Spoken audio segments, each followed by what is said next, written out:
Hey traders, it's Stephen Brooks, and today I'm going to give you a market outlook for the week of February 24th, 2029. I'm shooting this video on Sunday, February 23rd, so maybe things in the next 12 hours from the time the market opens on Monday, February 24th to where we are today, maybe some things will change, so you have to take that with a little bit of a grain of salt. But for the most part, we're going to talk about my market outlook for this week. Now, we have to talk about the market in the greater context. There are four big pieces that go into what my expectations for the market are this week that we need to discuss. So the first and foremost is the coronavirus. This is something that has been going on for a little bit over a month now. Since the coronavirus started, the market is about 5% higher than what it was before. That doesn't mean we're going to continue to rally in the face of some of the negative headlines when it comes to coronavirus, but the market is higher from when the coronavirus has really started to spread substantially, especially in the NASDAQ. So let's talk about the coronavirus's impact on the markets. So right now, we've just come off of a Thursday and Friday where we saw some downside action in the overall market with the S&P 500 down less than 1% on Friday. So we were less than 2% away from all-time highs. So we are not at any stretch of the imagination currently in crash mode. It doesn't mean that we can't be in crash mode, but we're not there yet. So what's going on with the coronavirus is it is not yet contained whatsoever. They really have not gotten their arms wrapped around it. And what happens when they have not gotten their arms around it? Well, it creates uncertainty. Remember, the only thing the market really hates is uncertainty, not knowing the facts. So when we discuss coronavirus and specifically its impact on the overall market, this would be a negative on the market. And again, why would it be a negative on the market? Because the coronavirus creates a lot of uncertainty. Yes, right now in the United States, as an example, there's only been one death that has been linked to the coronavirus, but so far in 2020, there have been 12,000 United States citizens who have died from the flu.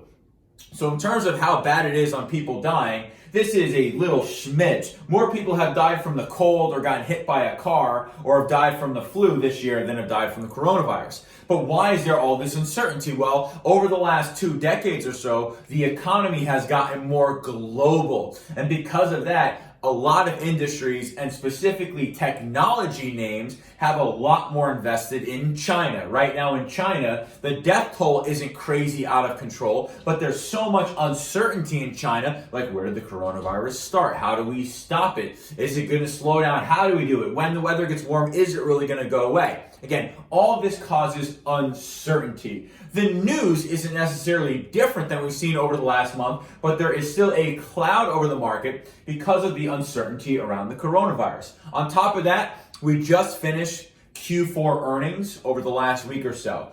By and large, they have been incredibly positive.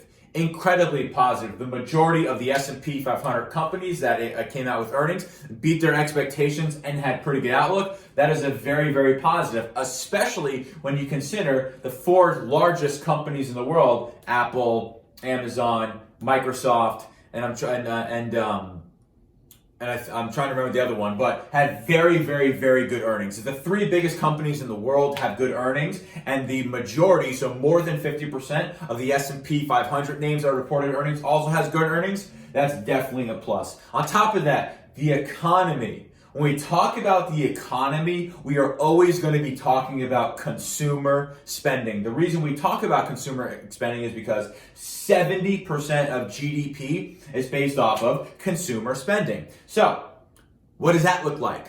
Well, consumer spending is very high. Consumer confidence is currently at an all-time high. They're spending at great amounts of money. The economy is going today. That's very, very good stuff. You take some of the tax benefits that have gone on over the last few years for companies and individuals. And again, over the last year, the bottom 10% of income earners in the United States had a 10% increase on their salary on average, which was higher than the average CEO in the United States. In terms of the economy and specifically consumer spending, very positive. And then we have to talk about politics. So right now, the front runner, by and large, by a long shot for the Democratic nomination is Bernie Sanders. He is an admitted socialist. That is Very bad news. Very, very bad news, right? The stock market loves capitalism. They love free markets. Socialism is the complete 180 opposite of that. However, the betting markets have the current president, President Trump, who is incredibly pro-business. He's the exact opposite of Bernie Sanders. The betting odds have him winning in a larger by a larger amount than he did in 2016. So even though the frontrunner right now in the Democratic Party is a socialist, which would be horrific for the stock market, right now the odds are very much in favor of President Trump getting reelected and even a larger by a larger amount than he did a couple years ago. Meaning that politics-wise, it's a very big positive. So we have earnings, which were excellent. We have the economy in the United States, which is excellent. Politically wise, the candidate that collectively the market believes is going to get elected is someone who is very, very pro-business. That is a positive. But we still have this coronavirus. So let's kind of focus on that for a second. Here's what we want to look at for the coronavirus. Is number one, again, anything neutral to positive, and you will see the market rally back to all-time highs in a very short amount of time. Now, what kind of news is that? That kind of news is we think we might have a cure down the road, or we have a good idea that once the weather gets warmer in maybe 1 to 2 months, that the virus is not going to be able to stay where it is. Or, yes, where a couple weeks ago, the average person infected in China was infecting 3 people, now it's down to 2.2. So if you have any neutral to positive news with the coronavirus, you could probably expect the market to rally right back to all-time highs within a week of that news coming out. Now, on the other hand, if we continue to have negative news that persists for more than a couple hours, such as cases are getting worse, the number of cases are getting worse. The death toll is going up. We have no idea if or when this virus is going to get contained.